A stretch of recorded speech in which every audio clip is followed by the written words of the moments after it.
The A to Z of isms, Orientalism. The late academic Edward Said developed the term Orientalism to describe how Europeans portrayed the Orient as inferior, uncivilized, and all around weird. But importantly, Said argued this was also simultaneously about defining Europe as the Orient's opposite: superior, civilized, and all around wonderful. The actual term the Orient refers to the rising of the sun in the east and comes from the Latin word oriens. So we could think of Orientalism as Easternism, or stereotyping of the East. Orientalism, then, is the form of knowledge, in quotation marks, that authorizes and justifies the assertion of Western power over the East. But what does this actually mean? Orientalism acts like a pair of glasses that distort your vision and exaggerate cultural and religious differences.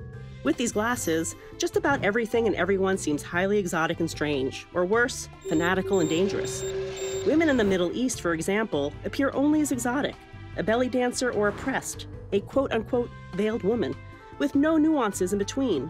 And in the early 20th century, you might have seen men portrayed as exotically romantic, or more recently, as crazy and fanatical, a terrorist, and miss all the ordinary human beings along the way. Many Arabs, Muslims, and Asians embrace this controversial term to describe the unique kind of racism they experience.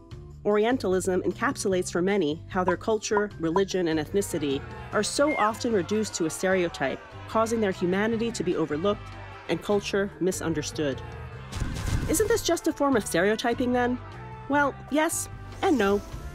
Orientalism is about a much broader set of power relations. When the US government views the Middle East through Orientalist glasses, it creates policies with far-reaching consequences, from outright war waged on other countries to imposing a travel ban on whole groups of people.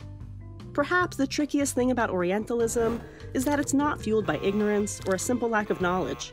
Just the opposite. It has historically been produced as knowledge by those in positions of power, whether government officials, religious figures, or the media.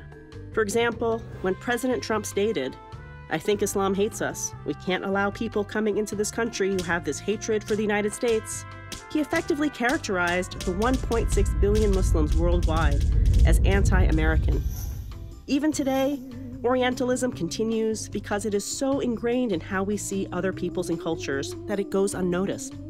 Even the term, the Middle East, is considered to be Orientalist because it standardizes a Western viewpoint by referring to West Asia and North Africa as the middle of the East. Much of what counts as knowledge about the Middle East and parts of Asia is still produced through those distorting and reductive glasses. And just like in the 18th and 19th centuries, Orientalism remains powerful because it shapes not just how people in the West view the East, but also how they view themselves.